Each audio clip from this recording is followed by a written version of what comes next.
Assalamualaikum warahmatullahi wabarakatuh. Bismillah, alhamdulillah, la haula wa la quwata illa billah. Allahumma salli ala Sayyidina Muhammad, abdika wa nabika rasulika nabil ummi wa ala alihi wa sahbihi wa sallim tasliman biqadri azumadzadika fi kulli waqtin nuhin.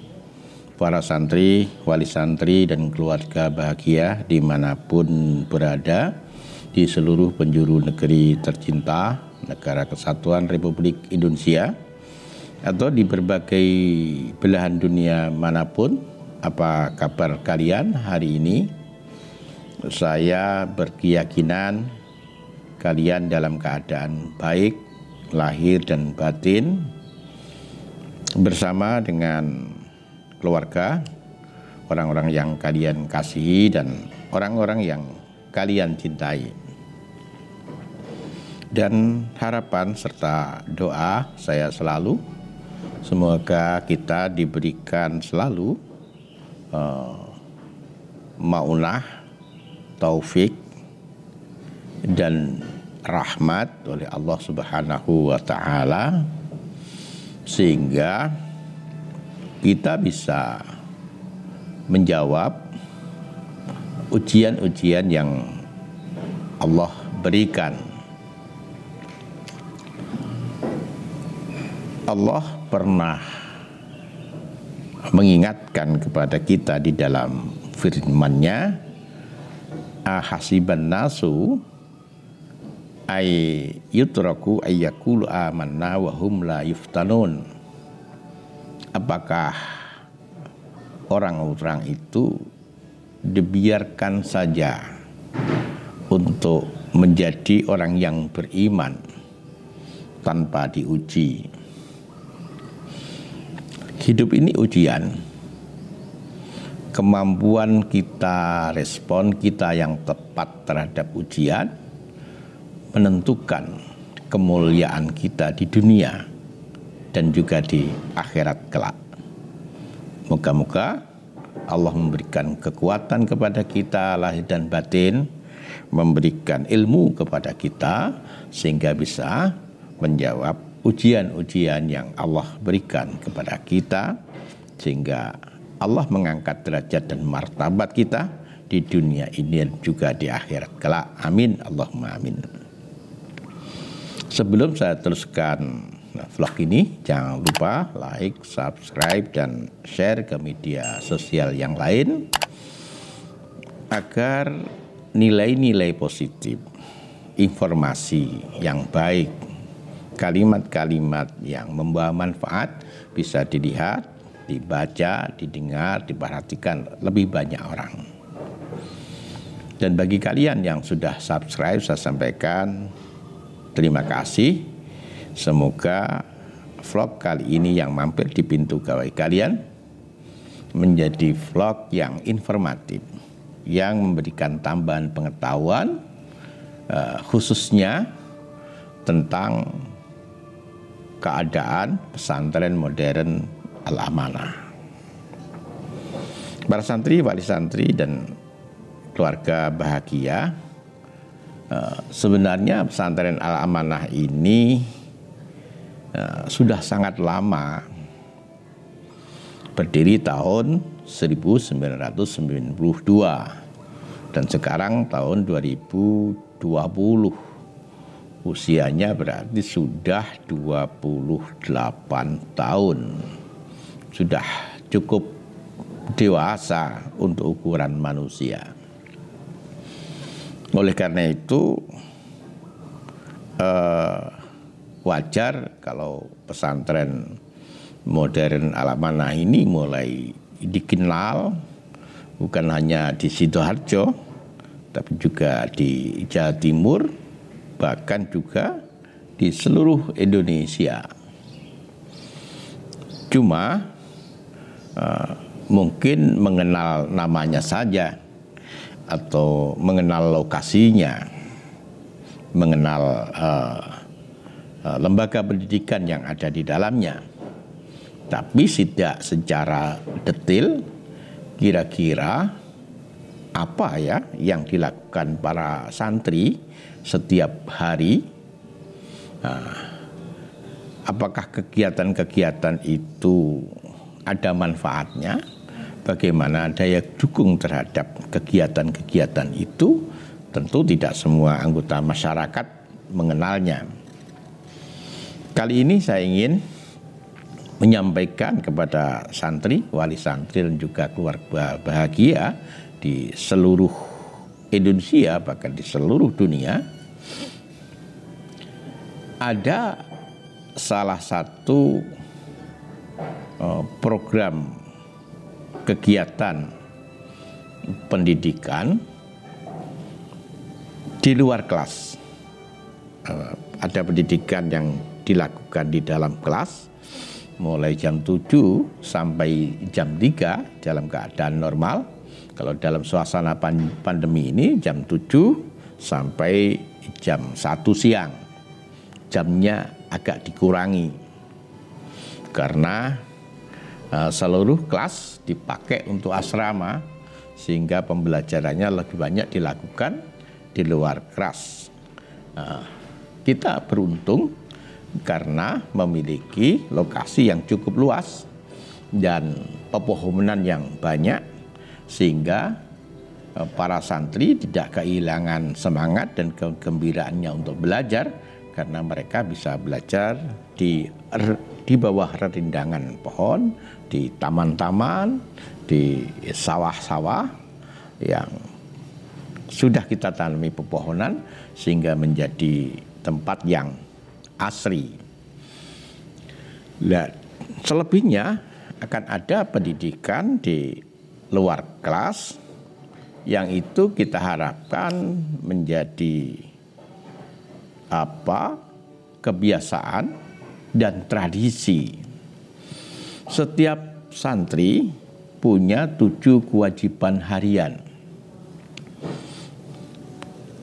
Salat jamaah, salat malam, salat duha, membaca Al-Quran.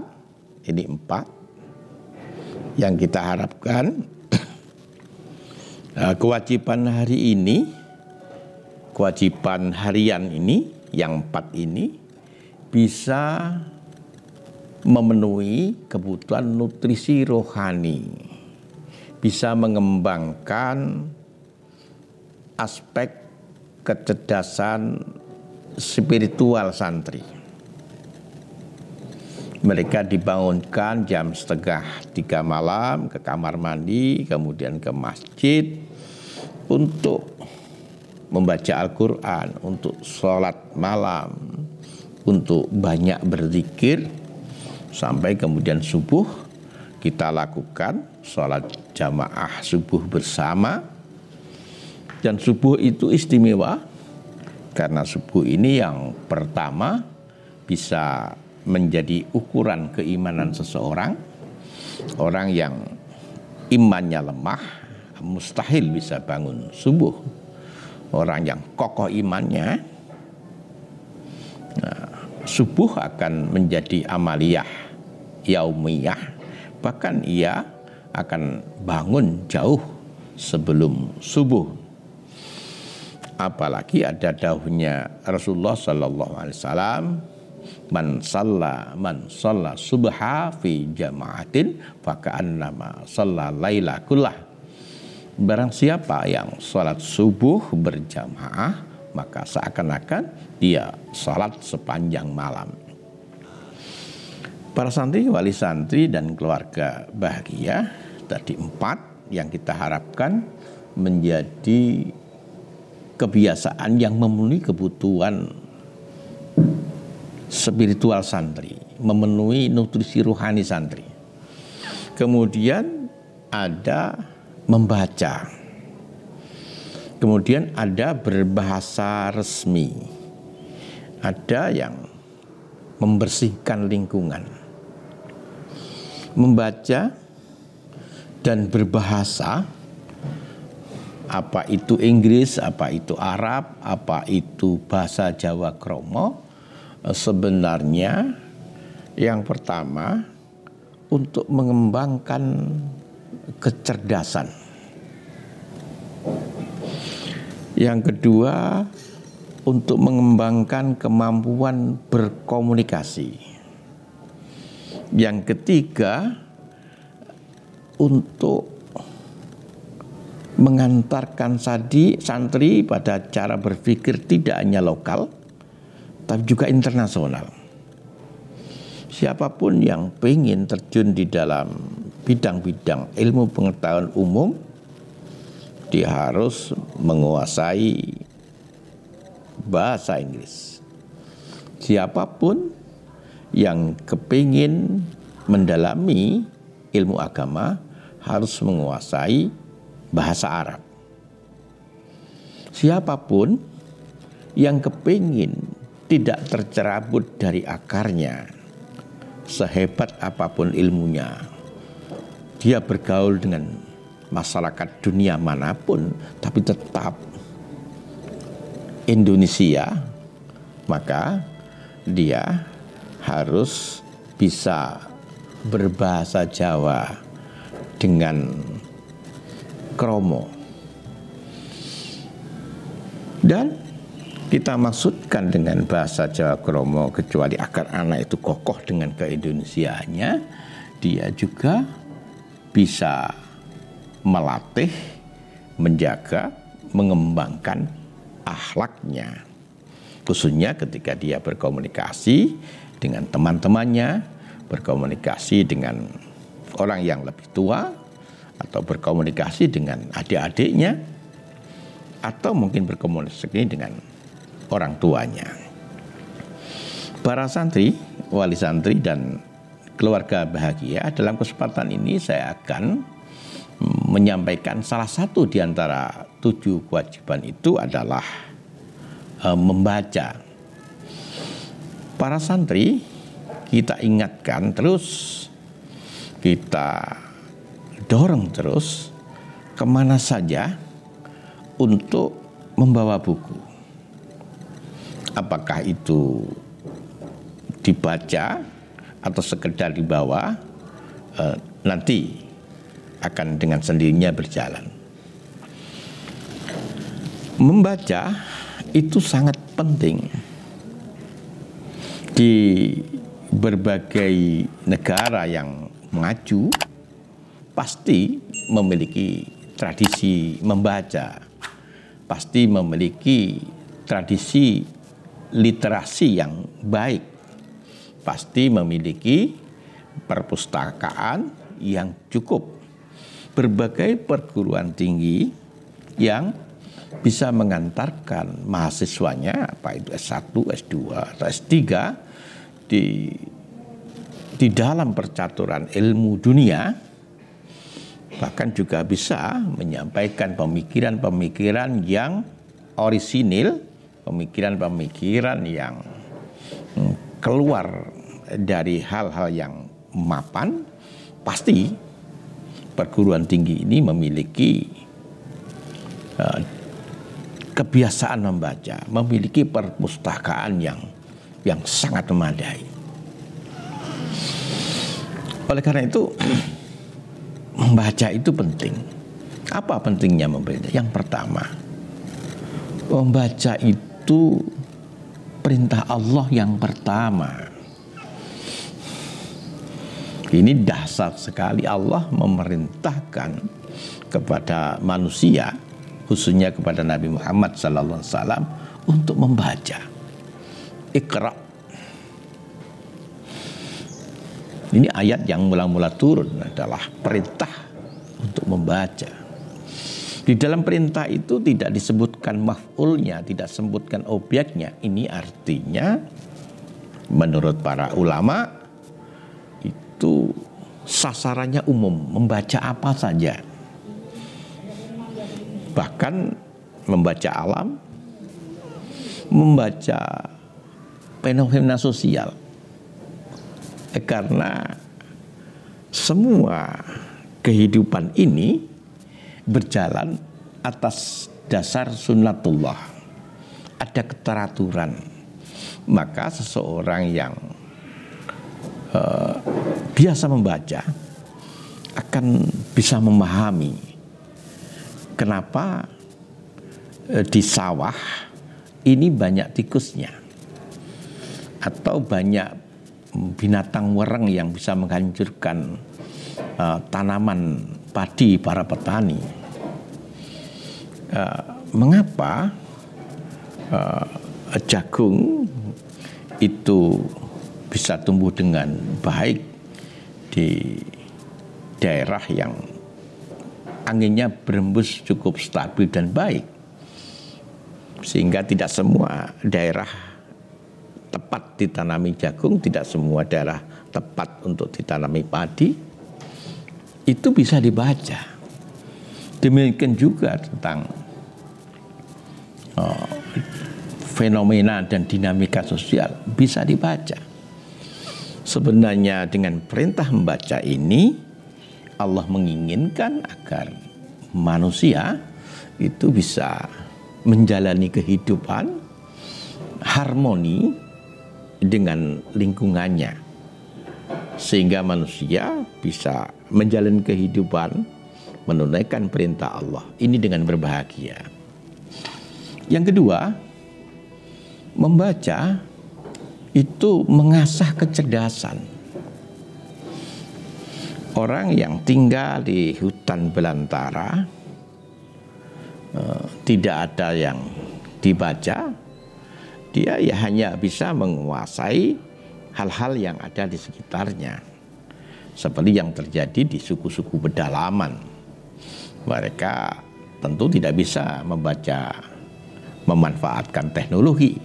Mereka hidup dari satu tempat ke tempat yang lain, menanam dengan sangat sederhana, memakan dari tanaman, buah-buahan yang ada, dan seterusnya.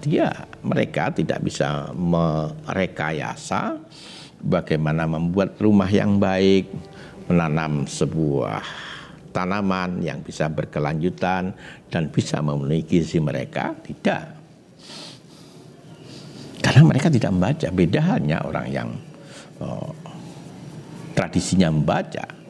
Mereka bisa membuat rekayasa sehingga bisa memilih jenis tanaman untuk tanah tertentu. Bisa membuat rekayasa sehingga tanaman itu bisa berbuah dan menghasilkan sesuatu yang lebih banyak. Ini membaca. Yang ketiga, membaca itu bisa menjadi teman dalam keadaan sunyi, teman yang paling bermanfaat. Kalau kita berteman dengan orang, selalu saja ada bagian-bagian yang tidak memuaskan, sehingga kita berpisah dengan teman kita dengan kekecewaan. Tapi kalau kita berteman dengan buku, mereka tidak akan pernah menggunjing kita. Mereka tidak akan pernah mencela kita. Mungkin kita berpisah dengan buku itu, tapi yang tinggal adalah kalimat-kalimat yang baik, kalimat-kalimat yang bermanfaat. Maka membaca adalah teman dalam keadaan sunyi. Para santri, wali santri dan keluarga bahagia, masih banyak manfaat membaca yang lain yang tentu akan menghabiskan waktu ketika kita sampaikan dalam kesempatan yang terbatas ini. Di pesantren, makanya di pesantren ada satu kewajiban bagi santri, kewajiban harian, yaitu membaca. Ketika kita mewajibkan santri untuk membaca, kita siapkan perpustakaan-perpustakaan yang memadai. Yang pertama, kita siapkan perpustakaan di madrasah aliyah. Kita datangkan desainer untuk mengatur perpustakaan ini agar menjadi tempat yang bagus, indah, dan nyaman. Kita siapkan buku-bukunya, kita siapkan ahli pustakawannya, sehingga perpustakaan di Madrasah Aliyah ini bisa menjadi tujuan yang menggembirakan pada setiap santri. Di SMP juga kita siapkan perpustakaan dengan buku-buku yang cukup. Demikian juga di SD Antarwirya juga kita siapkan perpustakaan yang dari segi desain interiornya baik, dari segi kecukupan bukunya memadai. Terus masih ada juga perpustakaan di Asrama Putra yang secara berkala santri mengunjunginya waktu-waktu yang senggang di rangkaian kegiatan yang ada, mereka mengunjungi, membaca perpustakaan dengan sangat berbahagia. Demikian juga di Asrama Putri yang dari aspek desain interiornya, dari kecukupan buku-bukunya cukup memadai sehingga menjadi tempat yang nyaman bagi para santri untuk memuaskan rasa ingin tahunya, untuk mengembangkan kebiasaan membacanya. Masih ada ditambah satu tempat perpustakaan, yakni perpustakaan mobil. Yang mobil ini bisa bergerak satu tempat ke tempat yang lain, sehingga pergerakan mobil itu sendiri sudah menjadi daya tarik bagi para santri, tidak menetap di satu tempat, tapi bisa dipindah-pindah ke Asrama Putri, Asrama Putra, dan di Asrama Putri bisa memilih tempat yang berbeda dengan tahun yang kemarin. Ini semua disiapkan para santri, wali santri, dan keluarganya. Yang pertama untuk mendukung program kewajiban harian santri untuk membaca. Kita berharap membaca menjadi edit value setiap alumni pesantren modern Al-Amanah. Ketika mereka keluar nanti, salah satu kelebihan yang dimiliki oleh para santri yang tinggal di pesantren modern Al-Amanah Jenuwangi ini memiliki kebiasaan, memiliki tradisi untuk membaca. Dan ini terus kita kembangkan. Itu para santri. Demikian vlog kita kali ini. Semoga bermanfaat. Akhiran, assalamualaikum warahmatullahi wabarakatuh.